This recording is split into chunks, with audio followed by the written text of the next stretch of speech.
Olá pessoal, hoje nós vamos estudar o- uma parte do capítulo de Boris Fausto. Eu estava procurando a Revolução de 30 e esse capítulo é um capítulo muito estudado, tá certo? Nós vamos iniciar a leitura. Eu acho que neste PDF aqui ele passa para a parte número 3. Mas vamos ver aqui algumas partes e a gente vai fazendo essa leitura conjunto, né? Sempre que eu estou podendo aí fazer esse tipo de gravação, não sei se para quem vai servir, acho que para historiadores no geral, mas às vezes eu fico pensando, talvez facilitar leituras, não sei. Mas vamos lá, introdução. Este livro nasceu da intenção de contribuir através da análise de um episódio significativo para o esforço de revisão histórica da Primeira República, que procura mostrar a inconsistência de um modelo corrente. Os elementos centrais deste modelo podem ser assim resumidos. Na formação social do país, existiria uma contradição básica entre o setor agrário exportador, representado pelo latifúndio semifeudal, associado ao imperialismo, e os interesses voltados para o mercado interno, representados pela burguesia. Inclusive, antes de achar esse capítulo, eu estava procurando, na verdade, o capítulo de Brasil Republicano, da história do Brasil Republicano, da civilização brasileira, certo? Aqui ele retoma um pouco aquilo que ele fala naquele capítulo, que é um capítulo, na verdade, ele organiza o livro, né? É um capítulo que tem, é o livro que inclusive tem um capítulo de Fernando Henrique Cardoso. Os dois primeiros capítulos, o primeiro eu acho que é o de Boris Fausto, o segundo é de Fernando Henrique Cardoso, e são capítulos importantíssimos, certo? As disputas da Primeira República explicar-se-iam, em última análise, por esta oposição, assumindo as classes médias identificadas com os movimentos militares, o papel de vanguarda das reivindicações burguesas. Então, as classes médias identificadas com os movimentos militares durante toda a Primeira República. Veja que ele já utiliza o termo Primeira República, o termo República Velha, né? É um termo já em desuso. Não usamos, evitamos usar República Velha, podemos até usar, óbvio, mas não cabe mais, tá certo? É Primeira República mesmo. A proclamação da República corresponderia a uma precária aliança entre uma fração da classe senhorial e as classes médias em aberta luta no governo de Floriano Peixoto, típico representante destas. Então, primeiro de tudo, a gente tem um golpe, que é o golpe republicano de 1889. Lembrando que quem proclamou a República não foi o Marechal Deodoro da Fonseca, né? Deodoro da Fonseca Deodoro da Fonseca, né? E depois Floriano Peixoto, né? Tô ficando doido, mas sim José do Patrocínio, vereador. Então é ele quem proclama a República. Todo mundo acha, oficialmente, a proclamação da República não foi de Deodoro da Fonseca, mas sim de José do Patrocínio. A ascensão do poder de Prudente de Moraes, o primeiro civil, né, marcaria o início do domínio incontestável do latifúndio sob a égide da fração da classe senhorial ligada ao café. A crise do sistema, que se abre na década de 20, deixa eu colocar aqui, deixa eu colocar a coisinha aqui, estaria referida à pressão burguesa cujos interesses se voltavam para o mercado interno. Os movimentos militares da época representariam as reivindicações das classes médias como vanguarda destes interesses. Certo? Seguindo aqui. Peraí, deixa eu voltar. Deixa eu tirar aqui essa. Aí. A crítica do que é subjacente ao modelo, a teoria do dualismo das sociedades dependentes latino-americanas, já se encontra em grande parte formulada nos trabalhos de Andrew Gundefran, Caio Prado Júnior, Rodolfo Steenwenhagen e outros autores. Sinceramente, aqui, desses três, obviamente, Caio Prado Júnior é, é o mais conhecido, obviamente. Menos estruturado e sujeito à comprovação está o novo esquema explicativo da Primeira República, que vem se contrapor à versão até aqui se consagrada. Este esquema se afirma a princípio como negativa. Presta bem atenção. Inexistência de contradições antagônicas entre setor capitalista exportador e de mercado interno. Impossibilidade de se reduzir uma instituição como o Exército às classes médias. Necessidade de relativizar a noção de que o setor agrário exportador está associado ao imperialismo.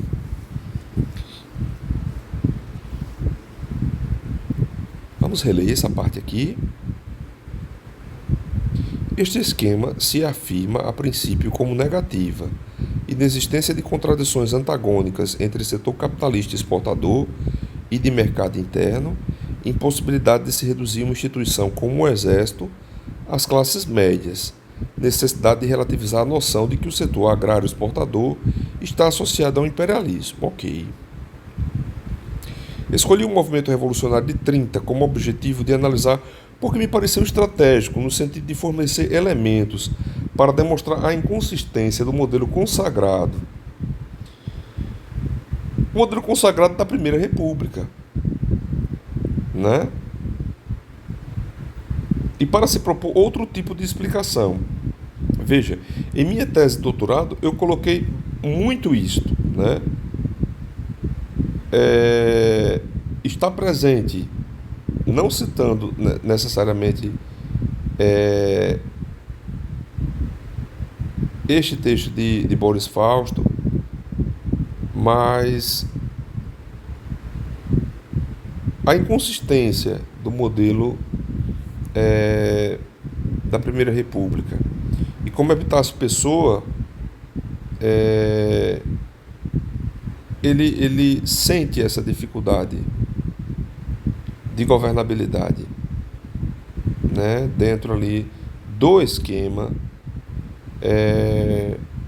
já muito, vamos dizer assim, já muito, detesto essa palavra, mas vou ter que usar, já muito concreto das características que nós já sabemos da Primeira República, filhotismo,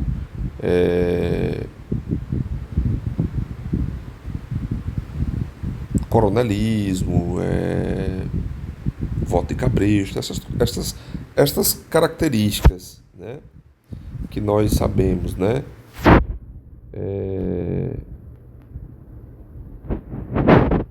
elites políticas, oligarquias políticas, etc. Vamos voltar aqui para o texto, tá certo? Eu estou aqui, ó, certo? É isto? Não, eu estou aqui, ó. Isto por duas razões essenciais. Trata-se do episódio que põe fim à República Velha e a oposição fundamental latifúndio-burguesia, se verdadeira, aí estaria em toda a sua extensão. Segundo, o tenentismo desempenha nele um papel importante e as insurreições tenentistas, mais do que qualquer outro movimento militar, têm sido reduzidas à ação política das classes médias. Isso aqui é muito interessante, né? Isso aqui é muito interessante. Pretendi comprovar apenas algumas hipóteses do novo modelo, diretamente em jogo na análise proposta.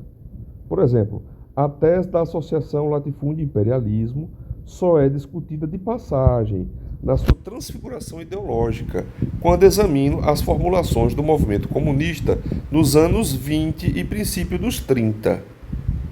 Nela se encontra a noção simplista de que transforma a dinâmica das forças internas em um epifenômeno das contradições imperialistas, capitalismo inglês, capitalismo americano.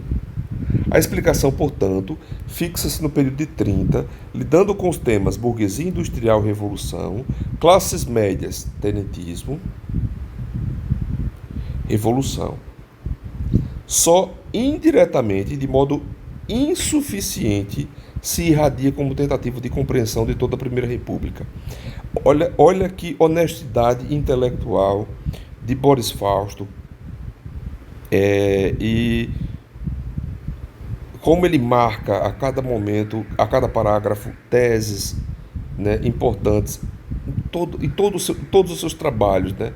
A cada parágrafo a gente percebe essa tomada de conclusões por Boris Fausto. É preciso ressaltar que a nossa historiografia está ainda longe de alcançar este último objetivo. Eu tentei, viu, Boris Fausto, você aí do além, eu tentei fazer isso, compreender na minha tese sobre Epitácio Pessoa e seu livro Pela Verdade, né, o livro publicado em 1925, após o governo Epitácio Pessoa, tá certo? Eu tentei compreender, não toda a Primeira República, óbvio que não, uma parte, né, uma pequena parte, que vai justamente aí entre 1919, quando Epitácio Pessoa toma posse, até 30, né? Por mim eu iria até mais do que 30, mas não dá, né? Basicamente, a gente não tem como uma tese de doutorado abarcar tudo, né? Obviamente abarca grande parte, mas a minha ideia na minha tese de doutorado era justamente essa, era de pensar o governo Epitácio Pessoa como um governo de transição, né? Ali já estavam carcomidas as estruturas da política dos governadores de Campos Sales. Epitácio Pessoa ele tenta governar o mais tecnicamente possível e ele esbarra exatamente em elementos da política vulgar, né? Ao não ceder muito espaço para, entre aspas, aquilo que é mais politiqueiro, né? Então, quando entra Arthur Bernardes, a gente já vai ter uma crise muito grande, que é uma crise que é uma crise com Nilo Peçanha, né? É uma grave crise da eleição de 22, né? Entre Nilo Peçanha e Arthur Bernardes. Depois vem o Washington Luiz, já nessa gravíssima crise da Primeira República, e a crise aí da eleição de Júlio Prestes com o golpe, o golpe de 30 e a instauração do período Vargas. Veja que eu estou dizendo período Vargas e não ditadura Vargas, tá certo? Período Vargas, que vai de 30 a 45, ditadura Vargas, que vai de 37 até 45, tá certo? Que é o chamado Estado Novo. Vamos ver aqui, é preciso ressaltar que a nossa historiografia ainda está longe, ok?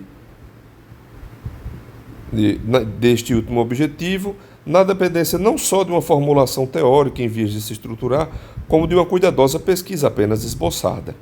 O estudo comparativo da história dos demais países sul-americanos, praticamente ignorada entre nós, contribuiria para esclarecer o que há de geral e de específico na relação metrópole mundial satélite, comum a todos eles, possibilitando o melhor exame do tipo de dependência existente nos primeiros 30 anos deste século e dos vários reajustamentos vinculados à crise de 29. Os vários reajustamentos vinculados à crise de 29, muito interessante, eu também observo muito isso, né? Ou seja, a gente tem uma crise que, na verdade, ela ocorre já quando do falecimento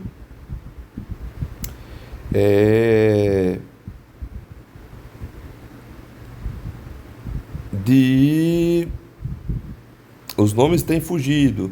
Releva aí o professor Rodrigo, né? Passando por alguns problemas de saúde em relação ao quadril. É Afonso Pena, né? Não,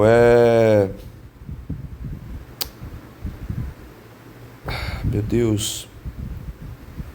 Eu vou ter que dizer isso, vou ter que pesquisar, vou pausar aqui. Ô, gente, eu peguei aqui da Wikipédia mesmo.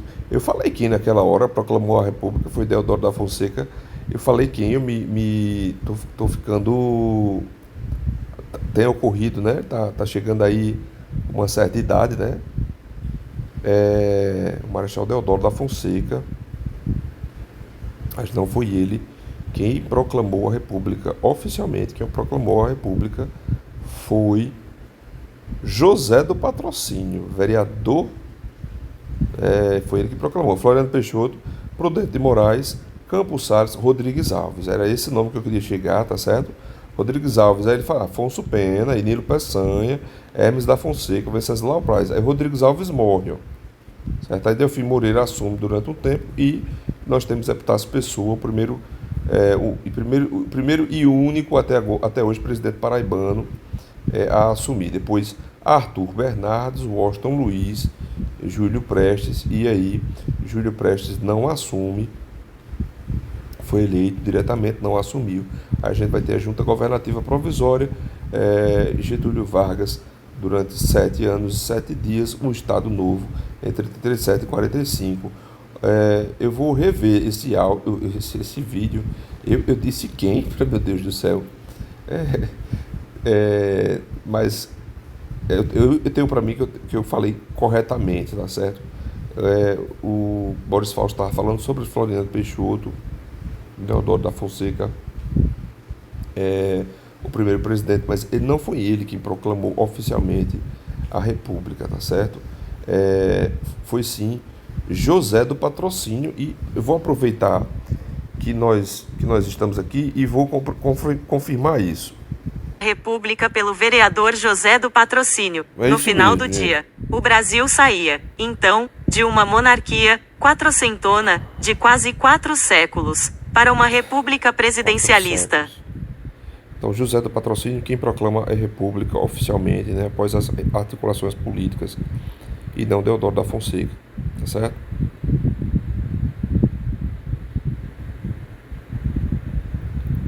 Cadê? Como é que volta pra lá? Aqui. Vamos lá. Por outro lado, no plano interno, há inúmeros problemas em aberto, fricções entre grupos cafeeiros, opção da política financeira, papel de certos setores pouco estudados, como o grande comércio importador, etc., cuja elucidação é necessária para se romper o círculo de constatações verdadeiras, mas insuficientes pela sua generalidade, do tipo Estado representante da burguesia do café, país dominado pelas oligarquias. Insuficientes, né? Ou seja, constatações verdadeiras, mas insuficientes. Elas são verdadeiras, mas elas são insuficientes, né?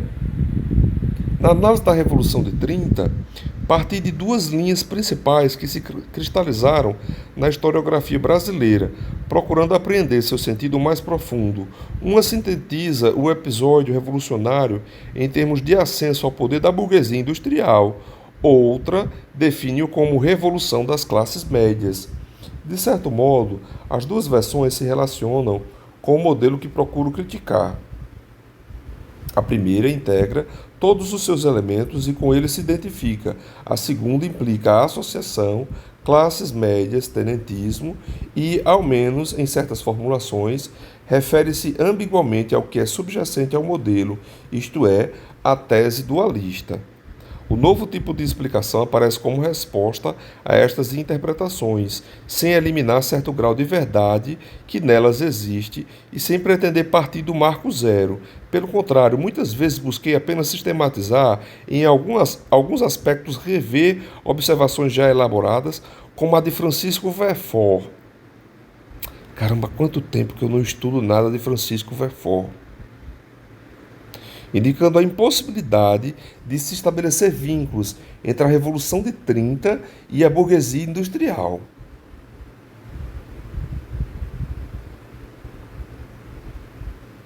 Embora os anos mais recentes não entrem nesta discussão, gostaria de lembrar, afinal, que as versões historiográficas objeto da crítica têm uma projeção nas opções políticas de um passado próximo.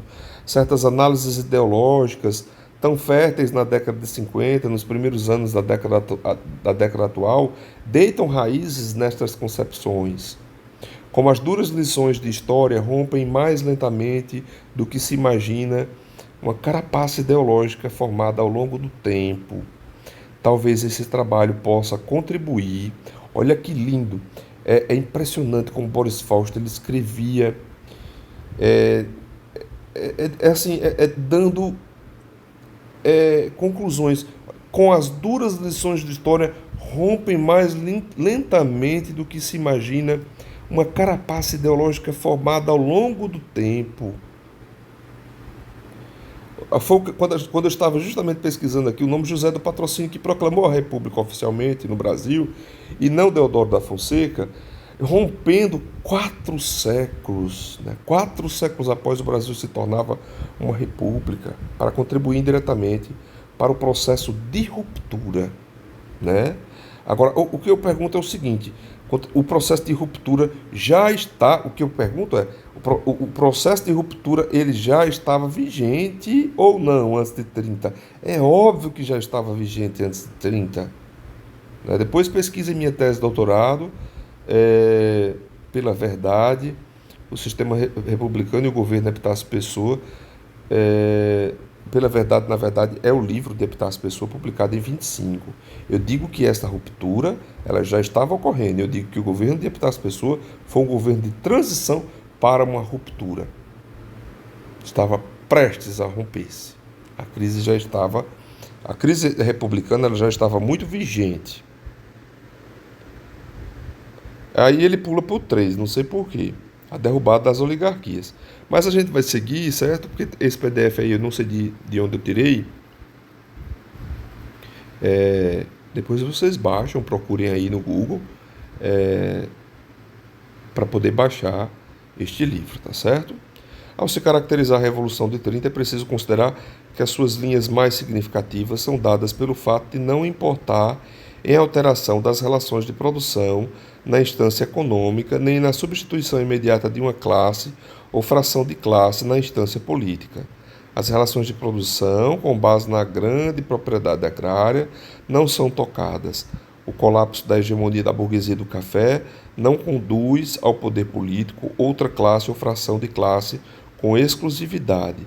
Esta última circunstância elimina as explicações monistas do episódio em termos de ascensão da burguesia nacional e revolução das classes médias.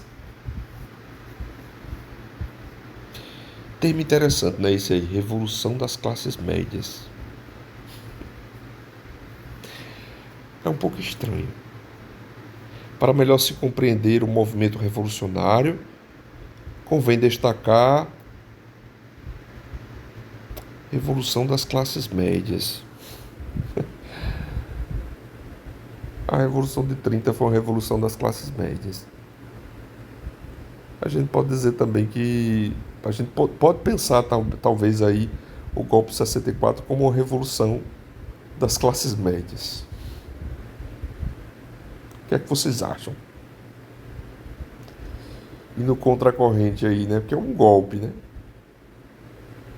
Mas a classe média apoiou, né? Então, assim, eles conseguiram o que queriam, né?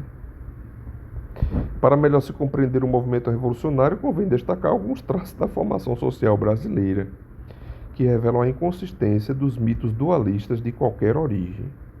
Como alguns autores têm demonstrado com bastante pertinência, a inteligibilidade da sociedade subdesenvolvida latino-americana só se torna possível quando considerada como parte integrante da expansão capitalista da Europa Ocidental a partir do século XVI.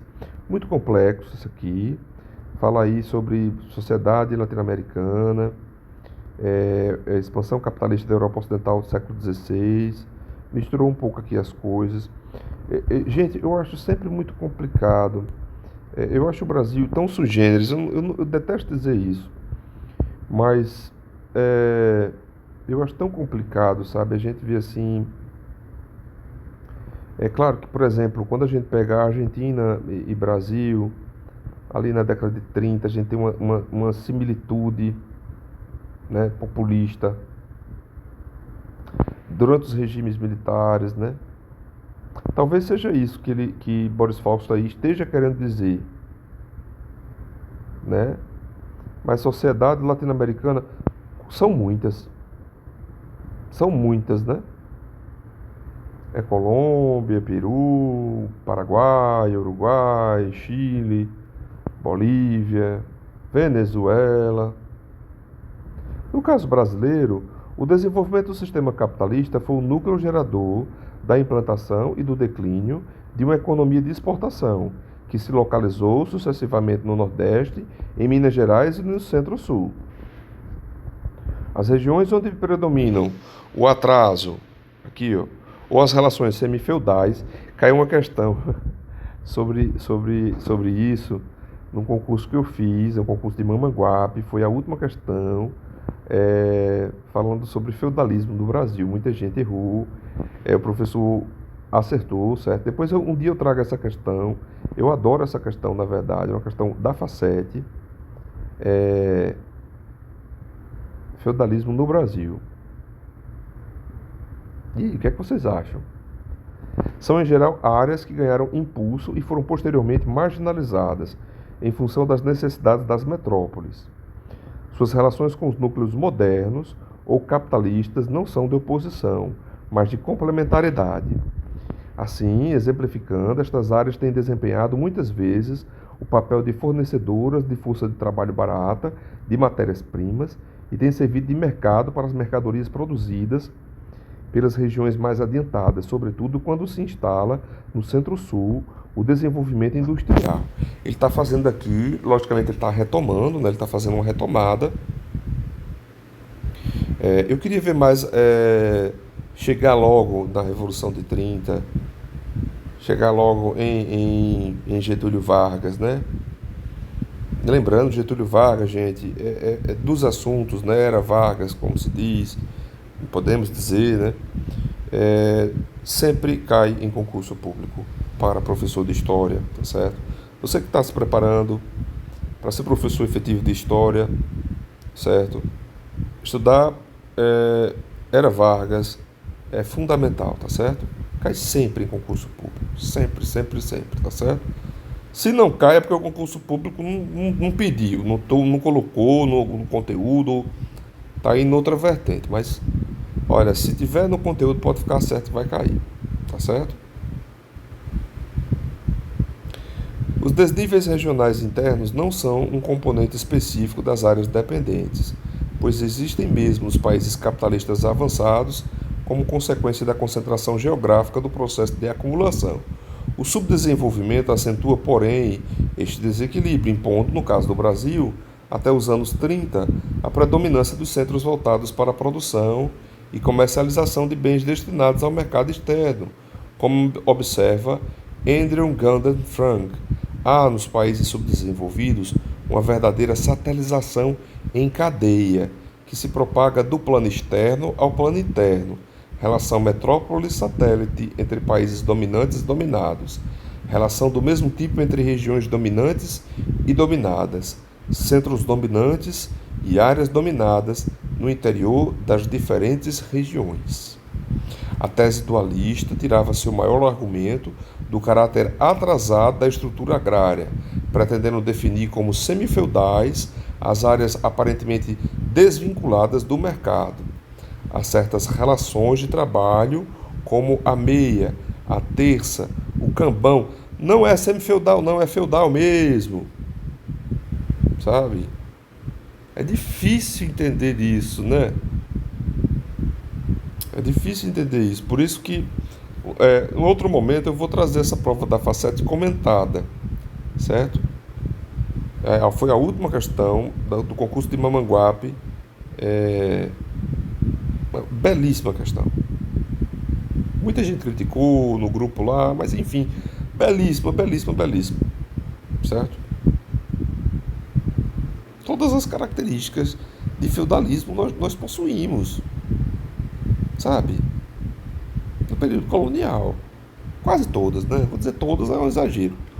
Caio Prado Júnior e Andrew Gundert Frank, convergindo na análise teórica para extrair, aqui, conclusões políticas bastante diversas, demonstraram que o atraso desta estrutura só é inteligível quando referido ao sistema capitalista mundial.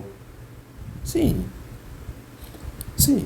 No Brasil, o setor básico da produção agrícola, quer sob a forma da plantation, assentada no trabalho escravo, quer sob a forma da fazenda, em que se instalam relações de trabalho livre, é constituído por unidades produtivas voltadas para o mercado externo, caracterizadas pela identidade entre apropriação real e propriedade. Ao contrário do que sucedia na economia camponesa feudal, opa, minha foto saiu, feudal europeia, onde o camponês detinha as condições gerais da produção, talvez por isso que ele diga semi-feudal, né? Porque nós não tínhamos um regime servil, mas sim um regime escravocrata. Onde o camponês detinha as condições gerais da produção. Ele não detinha não, viu? Pior de tudo é que ele não detinha. Ele se subordinava por laços pessoais ao senhor, mas ele não detinha não, viu? Até tinha que pagar, inclusive, né? O empresário, arrendatário ou não, controla a terra, os instrumentos de trabalho, compra ou aluga força de trabalho. Aqui compra o escravo. O homem escravizado, né? Utilizando aí uma terminologia mais adequada, mais atual, a historiografia. O professor de história é o professor que sempre tem que estar atento. Não que os outros não tenham. Mas o professor de história sempre tem que estar atento, né? Além dos lapsos de memória que ocorrem, né? Ocorrem revisões constantes. E dizer que o homem é escravo, usar o termo escravos, imputar àquele homem apenas uma característica, como se ele fosse somente aquilo. Ele estava na condição ele veio na condição de homem escravizado. Ele era um homem escravizado, homens e mulheres escravizados. Eles não eram escravos, certo? Eles estavam na condição de escravizados. Isso dá quando a gente fala assim, né? Isso se modifica de uma forma para nós. Continuando aqui. Eu estou quase terminando, gente. Eu não sei porque ele pegou essa parte 3, certo? Mas vamos ver até onde vai, tá bom? Ao contrário do que sucedia na economia camponesa feudal europeia, pulei aqui. A agricultura extensiva, aqui, ó. O monopólio da terra, a existência de áreas regionais, nada tem a ver com a formação da Europa medieval. Parece que ele vai contra, né, a ideia de feudalismo no Brasil, pois são produtos do desenvolvimento, do subdesenvolvimento, determinado a partir dos centros mundiais do sistema. Até porque essa questão é bastante polêmica, né, gente? Você que é professor de história, você que é historiador, enfim, você que talvez esteja estudando história, essa questão de feudalismo no Brasil é algo polêmico, né? Estudem, me digam, coloquem nos comentários, tá certo? Estou disposto a aprender junto com vocês, tá bom? Depois eu vou até procurar essa questão e vou mostrar aqui no final. Eu vou tentar tirar a foto dela, tá certo? Essa de feudalismo que caiu na facete. Aqui antes de a gente finalizar. Ele não foi para a Revolução de 30, né? Só foi a introdução. Eu acho que a gente vai ter que finalizar aqui, já vai em 33 minutos. Vocês baixam aí e estudam em casa, tá certo? Isso aí é importantíssimo, capítulo importantíssimo. Certo? O outro capítulo que eu acho muitíssimo importante é do livro da coletânea O Brasil Republicano, da Civilização Brasileira, tá certo? O professor Rodrigo vai mostrar aqui para vocês ao final. Deixa eu só terminar esse parágrafo então, né? Pois são produtos do desenvolvimento do subdesenvolvimento. Particularmente significativa é a afirmativa de Frank de que relações de trabalho como a meia, a terça, não se vinculam à mentalidade feudal ou a sequelas coloniais, mas a duras considerações de ordem econômica e técnica, de maior rentabilidade de acordo com o tipo de cultura e a oferta de mão de obra, embora se possa pôr em dúvida a modernidade destas relações em todos os lugares em que apareçam. Veja, a Revolução Brasileira, o que ele cita aí de Caio Prado Júnior, né? É de 66, meu Deus. Olha, aqui ele coloca, ele vai contra. A liquidação do mito do feudalismo recoloca as questões a partir de uma outra perspectiva. A eliminação de um conceito inadequado não significa, porém, negar a existência de áreas de maior e menor desenvolvimento no interior dos diferentes países, nem a importância dos mecanismos de articulação interna destas áreas. Até que ponto as chamadas formas espúrias de relações formalmente não capitalistas, os remanescentes escravistas, são meros resíduos ou representam uma contradição interna do sistema que deve ser valorizada, tanto sobre o aspecto econômico, como, sobretudo, sobre o aspecto político. É o que eu digo, a cada parágrafo a gente se surpreende com Boris Fausto. Para os limites da nossa discussão, importa considerar o surgimento da burguesia do café, entendida a expressão em sentido amplo, abrangendo os setores produtores, comerciais e financeiros, muitas vezes interligados a partir de meados do século XIX, quando o país já alcançara a independência política e o Estado Nacional se tornara o centro das decisões. Se não havia Estado Nacional, o que é que havia? Havia uma fragmentação. Se havia uma fragmentação e nós tínhamos uma metrópole, né? E nós estávamos fragmentados, né? Antes de 1808, então seria talvez aí mais um tipo de tese para concordar em uma feudalização, uma característica de feudalismo aqui no Brasil. Eu não quero entrar nisso. Na verdade, o nosso estudo aqui seria sobre a Revolução de 30. Mas eles pularam para essa parte aí, né? Vamos continuar. O processo de formação da classe dominante na economia açucareira e cafeeira tem algumas diferenças essenciais. Do ponto de vista dos agentes que intervêm nas etapas da produção, as fases produtiva e comercial, como assinala Celso Furtado, acham-se separadas, no primeiro caso, com a monopolização do comércio por grupos situados em Portugal e na Holanda. A burguesia do café, pelo contrário, se forma numa luta que se estende em uma frente ampla: aquisição de terras, recrutamento de mão de obra, organização e direção da produção, transporte interno, comercialização nos portos, contatos oficiais, interferência na política financeira e econômica. Olha, essa parte 3. Olha, cita Rodrigues Alves, né? Com a morte de Rodrigues Alves. Olha, eu tinha acabado de falar sobre isso. Aqui nessa parte ele fala sobre isso, ó. Marechal Paulistas Mineiro, ou sob o controle distrito, como é o caso do paraibano Epitácio Pessoa, escolhido por acordo entre os dois estados, na emergência decorrente da morte de Rodrigues Alves, em 19. Olha, eu vou até reler aqui. A gente pulou um pouquinho aqui. Deixa eu ler só esse parágrafo. No plano interno, a burguesia cafeira detém, em última análise, o poder através do eixo São Paulo-Minas, reunindo as duas oligarquias mais poderosas, a partir da eleição de Prudente de Moraes em 1894. O primeiro presidente civil, né? Independentemente do fato de surgirem atritos na escolha de nomes, a aliança do café com leite, a partir desta eleição, como o único hiato do governo do Marechal Hermes da Fonseca, elege presidentes paulistas e mineiros ou sob seu estrito controle, como é o caso do paraibano Epitácio Pessoa. Estrito controle, me desculpe, Boris Fausto, me desculpe.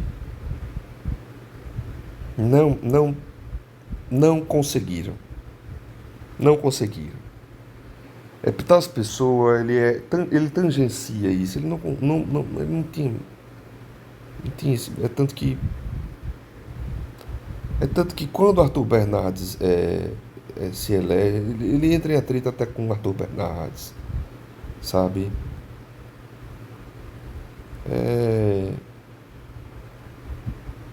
Leiam minha tese de doutorado para ver se esclarece isso aí ou não. Caso vocês queiram, caso tenham interesse, é só colocar aí Rodrigo Henrique Araújo da Costa, pela verdade, o sistema republicano e o governo Epitácio Pessoa, entre 19 e 22, né? Gente, eu vou mostrar para vocês aquela questão do feudalismo e vou finalizar. E vou mostrar o livro de Boris Fausto. Na verdade é organizado por Boris Fausto, que tem os 2 capítulos, que são os 2 capítulos que eu mais gosto em toda a minha vida. Eita, como eu sou exagerado. Mas realmente, eu gosto muito desses capítulos. Um capítulo que é de Boris Fausto e outro capítulo que é de Fernando Henrique Cardoso. Eu vou mostrar para vocês, tá certo? Aqui está o livro que eu estava citando para vocês, de História da Civilização Brasileira. Ó, na verdade é da Bertrand Brasil, viu? Eita. Sob direção de Boris Fausto, Brasil Republicano, Estrutura de Poder e Economia, entre 1889 e 1930. Os dois capítulos que o professor Rodrigo mais gosta na vida dele todinha. Mentira! Tem vários outros, mas eu gosto bastante. O capítulo 1 dos governos militares da Prudente Campos Salles, de Fernando Henrique Cardoso, ex-presidente da República, e o de Boris Fausto, obviamente. Deixa eu ver aqui se eu encontro fácil, hein? São capítulos enormes. Esse de Joseph Love é muito bom, o Poder dos Estados, Análise Regional. Deixa eu ver aqui, onde é que está o início do capítulo de Boris Fausto. Peraí, viu? De Fernando Henrique. Deixa eu ver aqui se eu acho. O de Boris Fausto tá fácil. Uma mão só fica bastante complicado. Será que é esse daqui? Que eu marquei aqui. É esse aqui, ó. A Expansão do Café e Política Cafeira, capítulo 1 de Boris Fausto. Esse livro aqui, O Brasil Republicano, na verdade é uma coletânea, tá certo? Ó, eu tenho aqui os três. O Brasil Monárquico, o 7, o Brasil Republicano 8 e o Brasil Republicano 9, tá certo?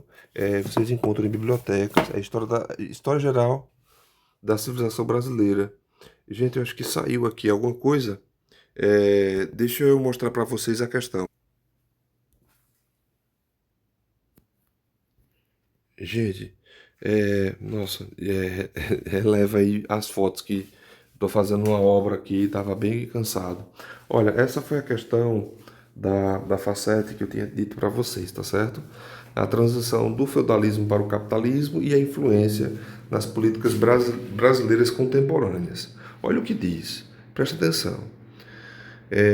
A transição do feudalismo para o capitalismo é um tema central na análise da história econômica global, considerando o trabalho de historiadores econômicos como Manuel Wallerstein e Fernand Braudel, que discutem a integração de economias periféricas no sistema mundial capitalista.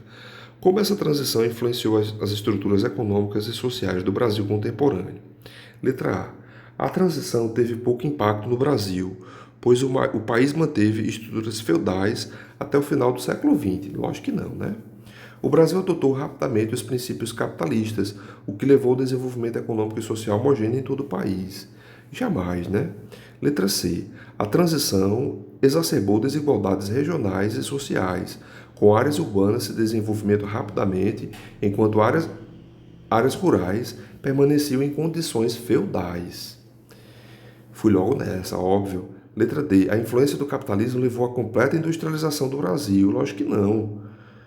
Eliminando as formas tradicionais de trabalho e produção, não. O Brasil transformou essas influências em uma oportunidade para desenvolver um modelo econômico híbrido, que combinava elementos feudais com práticas capitalistas modernas. Óbvio que não, mas alguém poderia talvez ficar em dúvida com esse aí, talvez. No grupo lá dos professores, muita gente marcou essa letra E. Mas não há um modelo econômico híbrido de elementos feudais com práticas capitalistas modernas. Não houve isso. Tá certo, gente? Então essa aí, letra C, tá bom? Então essa questão aí que eu prometi da banca facete. Um grande abraço para vocês, gente. Fiquem com Deus, estudem sempre, tá certo? Professores de história, historiadores, estudantes aí que acompanham meu canal no geral, né? Desculpem esse modelo meio que ainda